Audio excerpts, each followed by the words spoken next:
Have you ever felt like you were building a home in someone else's heart, while forgetting to keep the key to your own? It's not always loud, this kind of forgetting. Sometimes it happens in the quiet gestures, saying yes when you mean no, explaining yourself to someone who never asked to understand, trying to love better just to be barely enough. You give, and give, and give, until one day, you wake up, and something inside you whispers, enough. But this enough doesn't come from anger. It comes from a deeper place, a place that's tired of bending, a place that's not willing to break anymore. This enough is not rebellion. It is a return. There's a moment in a woman's life, often after years of trying, of being kind, of holding space for others who never did the same, when she realizes that peace matters more than performance. That silence is not absence, but sanctuary. That being loved shouldn't cost her soul. That enough isn't the end. It's the very beginning. Maybe you've been there, or maybe you're standing at the edge of that moment right now, holding back tears you no longer want to explain, wondering if walking away means failing, or finally choosing yourself, feeling a weight in your chest that tells you this isn't love, not the kind your heart was meant to carry. Louise once said, "I no longer choose to believe in struggle. I choose ease and self-respect." That sentence, it's not just a quote, it's a door. A door you can walk through when you realize that suffering is not a currency for love, that the more you abandon yourself to be accepted, the more distant you become from the woman you were born to be. And this is the paradox that so many of us face, the craving to be heard, to be held, to be chosen, and yet the silence that keeps repeating over and over again each time we don't choose ourselves. This pattern, this haunting echo of, maybe if I just love a little more, is not yours. It's something many of us inherited, watching mothers or grandmothers or women before us call resistance commitment and sacrifice virtue. But love, real love, doesn't require your disappearance. There's a sacred rebellion in saying enough. A rebellion that's not about pushing others away, but about pulling your own soul back into your arms. Saying enough is a kind of prayer. It's the moment the heart stops bleeding for permission and starts beating for peace. Marianne Williamson reminds us, "It is not our darkness we fear, but our light." The truth is, you're not afraid of being alone. You're afraid of how powerful you could become if you stopped shrinking to fit, if you stopped waiting to be chosen, and started choosing yourself. And maybe the wall you're building isn't a wall at all. Maybe it's a sacred boundary. Maybe every brick you place, every no more, every not again, every time you walk away, is not to shut people out, but to finally keep yourself safe inside. This is where the story begins. Not when he leaves, not when they stop calling, but when you stop abandoning yourself. And it all starts with one sacred word: enough. Enough isn't bitterness, it's a sacred threshold.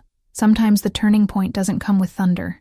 It arrives in a whisper, a long exhale, a hand finally unclenched, a gaze turned inward after years of watching someone else's back. It's not about being cold. It's not about punishing anyone. It's about reclaiming the warmth you gave away so freely, for so long, to someone who never knew how to hold it. There is a kind of exhaustion that doesn't come from doing too much, but from being too much for others and too little for yourself. You try again. You try until you become the only one trying. And in that sacred moment of clarity, when your spirit stands up inside your body and whispers, "No more," you're not giving up. You're waking up. Louise knew this truth. She said, "I am not willing to suffer anymore." And there is such beauty in that sentence, such bravery, because choosing not to suffer doesn't mean you stop loving.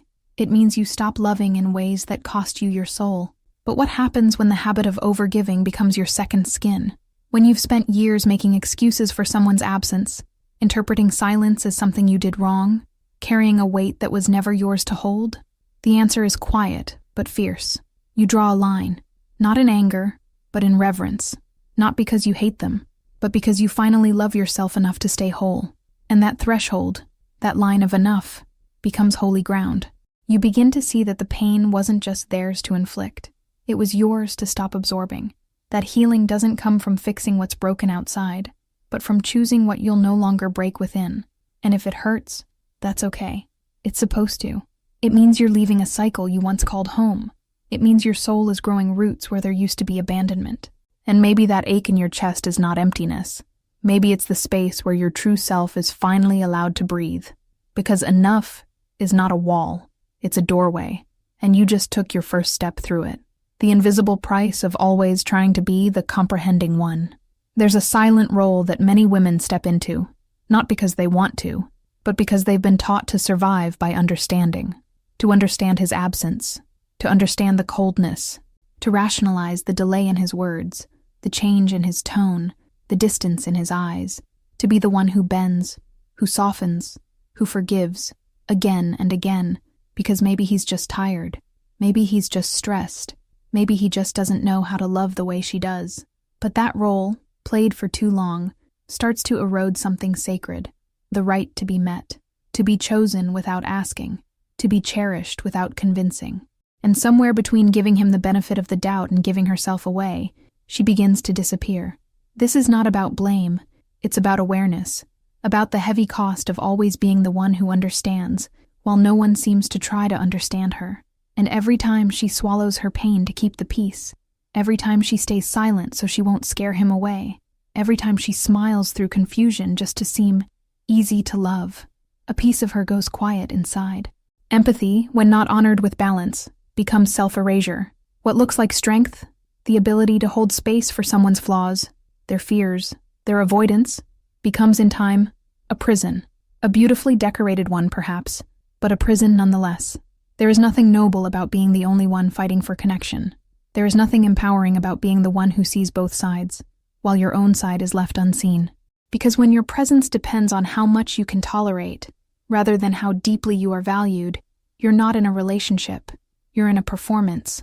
And the worst part is, she starts to believe this is what love is supposed to feel like, that maybe it's normal to always be the one adjusting, that maybe her standards were too high, that maybe if she just explains herself better, stays calmer, becomes a little less, then maybe he'll stay. But love that requires you to shrink is not love. Love that asks you to ignore your own needs to accommodate someone else's silence is not sacred. And the longer you stay in that space, the more you teach your heart to expect less. The more you forget that being loved should feel like coming home, not like holding your breath. And one day, she'll wake up and realize that the one person who never tried to understand her was the one she kept trying to protect. And in that moment, the question shifts from, will he ever see me, to, why did I stop seeing myself? That is when something begins to break. Not her, but the illusion that she has to keep being the comprehending one to be worthy of staying. From, maybe it's me, to, it's definitely not mine to carry. There's a moment, often quiet, almost imperceptible, when a woman shifts the weight off her shoulders, not because the burden grew lighter, but because she finally realized it was never hers to carry. For so long, she held the silence between them like a secret she had to decode. She replayed conversations, reread messages, tried to interpret moods that changed like the wind, and every time something felt off, her first instinct wasn't to question him, it was to question herself. Maybe I said it wrong. Maybe I was too much. Maybe I'm expecting too much. Maybe I'm the problem. But beneath that constant self-interrogation lies a much deeper truth, one that many women are never taught to see, that love isn't supposed to make you feel wrong for wanting clarity, tenderness, or effort, that wanting to be chosen fully isn't asking too much, it's asking for what's real. The shift begins when she realizes that her overthinking is not a flaw, it's a response to inconsistency, that her anxiety is not neediness, it's a reaction to emotional neglect, that her desire to fix things comes from a deep, inherited fear that if she doesn't make it work, she'll lose love again. But what if the person who keeps withdrawing is not confused, but simply unwilling? What if the silence is not accidental, but a comfort zone he has no intention of leaving? And what if she keeps showing up in places that were never meant to hold her softness, hoping that this time it will be different? This is where the truth cuts deep, but sets her free. She was not made to babysit someone's emotional immaturity. She was not born to be the translator of someone else's silence. She was not created to make herself smaller, just to fit into a space that was never ready for her depth. Louise Hay taught that we must stop rehearsing the pain. And rehearsing pain often looks like trying to fix someone who doesn't see themselves as broken, trying to carry someone who doesn't want to walk, trying to prove your worth to someone who benefits from your doubt. But the healing begins when she finally says, this isn't mine. This pain, this confusion, this pattern, this silence, it doesn't belong to me. and I don't have to hold it anymore. That moment, that soft, powerful reclaiming, is when she begins to come home to herself. And in that home, there is peace, there is clarity, and there is no room left for what only ever asked her to prove her place. The shift, when silence becomes her sanctuary, not her sentence. There's a particular silence that used to hurt, the kind that followed unanswered messages, unspoken feelings, and emotional absences too loud to ignore. That silence once felt like rejection, like punishment, like a space she had to fill with apologies, explanations, or one more attempt to be enough. But something changes when she says enough. The silence once feared becomes something else entirely. It becomes sacred. It becomes safe. It becomes hers. At first, it's disorienting. The quiet used to mean abandonment. Now, it means presence. Her own. It's the kind of silence that doesn't echo with loss, but with recovery. It's no longer the absence of his voice. It's the return of her own. Louise Hay once said, "I am safe in my own presence." And maybe that's the very lesson this silence came to teach. That her company is not a void. It's a sanctuary. That her energy isn't meant to be poured into someone who can't receive it. It's meant to nourish the ground beneath her own feet. For years, perhaps decades, she may have feared being alone. But this kind of solitude, it doesn't hurt. It heals. Because when she's no longer bracing for his next withdrawal, when she's no longer monitoring every word, every breath, every change in tone, she can finally hear something far more valuable, her inner knowing. And in that knowing, she finds that peace isn't something he took. It's something she had stopped giving herself. There's a grace in no longer filling every gap with justification, a softness in no longer rushing to fix what wasn't hers to mend, a power in being able to sit in stillness, not waiting, not hoping, not hurting, but simply being. The shift is subtle, but real. It's in the way she walks now, in the way she no longer flinches at the sound of silence, in the way she can sit with herself, breathe deeply, and not feel the urge to reach for someone who never truly reached back. This isn't about becoming cold. It's about becoming whole. Because when silence becomes sanctuary, not sentence, she realizes she was never really alone. She was just finally coming home to her own presence. Story, the woman who said enough and rediscovered her reflection. She didn't break down with loud cries or dramatic goodbyes. No, her moment of truth came in the quiet of an ordinary morning, a sip of coffee gone cold, a mirror she hadn't looked into properly in years. There was nothing theatrical about it, just a stillness so deep it shook her awake. For years, she had been shrinking herself to fit into a love that barely noticed her. She waited for texts that never came, read too much into words that said too little, gave more than her spirit could carry. She apologized for feelings, softened her edges, stayed silent when it hurt, all in the name of holding on to something that kept slipping through her fingers. But that morning was different. That morning, something cracked open. She looked in the mirror and didn't see a woman in love. She saw a woman exhausted by the weight of trying to earn what should have been freely given. She saw her own eyes, tired, yes, but still there, still watching, still waiting to be seen. And for the first time in a long time, she saw herself, not through his lens, not through the lens of who she needed to be for others, just herself, fully, raw, undeniable. She didn't scream. She didn't run. She simply stopped texting first, stopped explaining, stopped bending. And in that silence, what came wasn't loneliness. It was relief, like finally letting go of a heavy coat you forgot you were wearing, like finally stepping out of a room that had long stopped offering warmth. The world didn't change that day, but she did. She went for a walk without her phone. She lit a candle not for ambiance, but as a ritual, a quiet ceremony of beginning again. She wrote a letter she never sent. She cried without asking herself to stop. And slowly, day by day, her reflection returned. Not the girl who begged to be chosen, not the version of herself who made herself small for love, but the woman, wise, weathered, luminous, who no longer needed someone else to tell her she mattered. Because when she said, enough, she wasn't giving up on love. She was giving love a new direction, one that began and ended with her.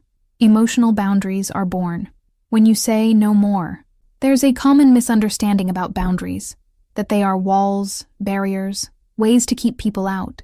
But real boundaries, especially emotional ones, are not about separation. They are about sacred self-preservation. They are the quiet, powerful declarations of a woman who has remembered her worth. When she says no more, it's not about punishing anyone. It's not about retaliation. It's not even about cutting someone off. It's about choosing not to cut herself open anymore just to be loved. It's about refusing to hand over her peace in exchange for proximity. And the first boundary isn't verbal. It's energetic. It lives in the body before it ever becomes a sentence. It begins when her chest tightens each time she answers a message she doesn't want to. It speaks when her stomach sinks as she prepares to have another conversation that feels more like negotiation than connection. Her body knows before her mind admits it. She's been betraying herself for the illusion of being held. That's the moment when the enough comes not from logic, but from soul. A threshold is crossed. The girl who once tolerated too much begins to disappear. In her place rises a woman who doesn't beg for space. She claims it, not loudly, not cruelly, just consistently, gracefully, completely. Louise Hay often reminded us that self-respect begins with the thoughts we think, but it grows with the choices we make. And saying no more is one of those choices, not to protect her from others, but to protect her from the ways she's been hurting herself by staying in places that dishonor her heart. It's not a boundary to end relationships. It's a boundary to begin truth. And sometimes the hardest part isn't saying no to others. It's saying yes to the deep knowing inside her that she deserves more. Not someday, not after he changes. Now. Because every time she honors her boundary, she sends herself a message. I matter. I hear you. I won't leave you behind anymore. And that message, repeated gently but firmly, is how emotional safety is rebuilt. She doesn't need to explain. She doesn't need to convince. She only needs to stand in the quiet power of a woman who has finally chosen to stop pouring herself into broken containers. This is where boundaries are born, not from anger, but from awakening. What you lose when you don't say enough, soon enough. There's a cost to waiting, a quiet cost, one that doesn't scream, but slowly seeps into the corners of your life, into your energy, your joy, your voice. It's the cost of holding on just a little too long, of hoping just a little too hard, of believing that love means staying, even when staying means disappearing. She doesn't always notice it at first. It starts with fatigue that no sleep can heal, a heaviness in the body, a fog in the mind.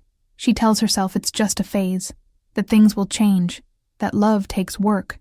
But what she doesn't see is that she's becoming a stranger to herself, trying to survive in a space where she's no longer being met, just used as a placeholder for someone else's indecision. The longer she waits to say enough, the more distant she becomes from her own aliveness. And not because she's weak, but because she's strong in all the wrong places. Strong in enduring, strong in tolerating, strong in pretending not to hurt. But this kind of strength is deceptive. It doesn't build, it depletes. It's strength that comes from fear, not from love, from the fear of losing what little is left, even if what's left is only memory and fantasy. Louise Hay reminds us, I am reclaiming my power. But power can only be reclaimed when we stop handing it over in silence, when we stop offering it up in the form of second chances that lead nowhere, in the form of self-abandonment disguised as devotion. And what does she lose really by waiting too long? She loses the clarity that could have come sooner, the peace that was postponed, the version of herself that she put on pause, waiting for someone else to press play. But perhaps the hardest truth is this: when she doesn't say enough soon enough, she teaches her heart to stay where it no longer feels safe. She teaches her soul to wait for love where love has already left. And she teaches her future to settle when it was meant to rise. And yet, even in the lateness, even in the ache, the door remains. The power isn't gone. It's simply waiting for her to remember that she is not here to be drained. She is here to bloom. And the sooner she says enough, the sooner life begins again. Not in pieces, but in wholeness. The self-love that only grows in solitude after liberation. There's a quiet no one tells you about. The kind that follows the storm of finally saying enough. It isn't the loud silence of abandonment, nor the empty silence of waiting. It's a different kind. Sacred, still, almost unfamiliar. In that quiet, she is no longer reacting, no longer hoping for a change that never came, no longer spinning stories to make sense of someone else's absence.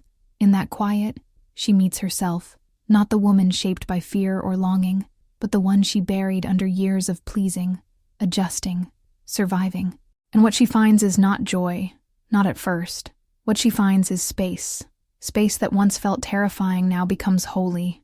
a soft spaciousness where the noise of being overlooked finally fades, and something ancient begins to speak, her own voice. It's in solitude that self-love begins to bloom, not the kind you read about in quotes or try to perform in front of others, but the raw kind, the kind that whispers, "You are allowed to rest. You are allowed to feel. You are allowed to stop proving." It's a love that doesn't demand mirrors. It doesn't need validation. It simply is.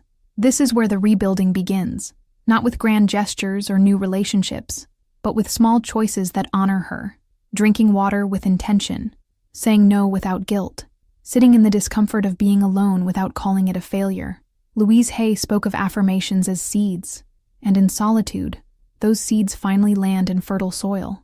I love and approve of myself. The words, at first foreign, slowly take root. She repeats them not to convince herself, but to remember that before the ache, before the waiting, before the proving, she was whole, and with each day, something inside begins to shift. Her reflection softens, her breath deepens. She's no longer searching for herself in someone else's eyes. She sees herself now, fully, tenderly, because this is the gift of solitude after liberation. It's not loneliness, it's a return. And in that return, she no longer needs love to complete her. She becomes the love that stayed, the love that waited, the love that never left. Enough isn't the end. It's the most courageous beginning. There is a myth that saying enough is a closing, a shutting down, a walking away. But for the woman who's been holding the weight of unreciprocated love, of silence, of always reaching out first, enough is not the end. It's the doorway she's been longing to walk through. Because what ends in that moment isn't love, it's self-abandonment. What she lets go of isn't intimacy. It's the illusion that love must hurt, must be earned, must be proven through self-sacrifice. And when that illusion dissolves, what remains is possibility. She is not stepping away from love. She is stepping into it. A deeper, truer love. One that starts from within. One that doesn't ask her to be smaller, quieter, less emotional, less needy. One that honors her tenderness as strength and her truth as beauty. Louise Hay once wrote, "I am open and receptive to all the good and abundance in the universe, and that includes love. Not the love she once begged for, but the love that arrives when begging is no longer her language. The love that flows when peace becomes her standard. When she says enough, she clears the path. She stops waiting at a door that never opens, and builds a new one, wide and welcoming, not just for someone else, but for herself to walk through. And as she crosses that threshold, she meets the woman who is no longer defined by what she endured. This woman doesn't chase. She doesn't explain. She doesn't perform. She simply is. And in her being, she is magnetic. Not because she's trying to attract someone, but because she's finally returned to her own orbit. This is the most courageous beginning, the one where she stops hoping someone will come back and starts choosing to never leave herself again. Where love is no longer about staying in something that depletes her, but about standing in something that nourishes her. And in that space, the real romance begins. Not with another, not yet, but with her soul, with her strength, with her softness finally seen. She didn't say enough to end it. She said it to begin with herself. There's a beauty in that moment, the quiet, resolute moment, when a woman no longer negotiates with her pain, when she no longer explains her worth to someone who never listened, when she no longer stands at the door of someone else's readiness. She simply turns inward and returns. Louise Hay said, "I am no longer available for relationships that ask me to betray myself." That sentence isn't defiance. It's devotion. Devotion to the soul she silenced for too long, to the woman who waited, to the voice that whispered truth beneath the noise of longing. And Marianne Williamson reminds us, love is what we are born with. Fear is what we learned here. She wasn't born to beg for affection. She wasn't created to dim her light just to be tolerated. She was designed to be love, to live love, to radiate love, not from a place of lack, but from fullness. When she said enough, she wasn't slamming a door. She was planting a seed, and seeds are quiet things. They disappear before they bloom. They go underground before they rise. And maybe that's what this moment feels like winter, cold, still, lonely. But even in winter, the seed is alive. That seed is her, buried beneath layers of compromise and confusion, rooting into the truth she once feared to speak.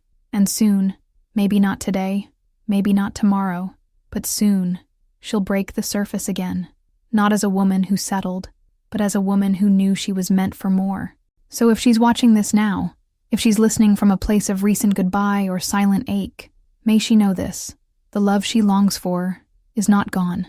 It's just becoming in her, becoming through her, becoming as her. Honor your enough. Don't turn back. Don't soften it with guilt. Let it stand. Let it hold. Because the love that meets you on the other side of enough will speak your language, see your depth, and never require you to vanish in order to be chosen. And if this message held your heart in its hands today, let it stay with you. Let it echo inside. Let it remind you, gently but firmly, you were never meant to beg for love. You were meant to be it. Now, if this video felt like a reflection of something you've lived, or something you're living now, you're not alone. This space is for you, and there's more waiting. Right here, on the screen. Another video that holds your next piece, your next breath, your next truth. Click to keep walking. Click to keep remembering. You are not broken. You're just remembering who you truly are.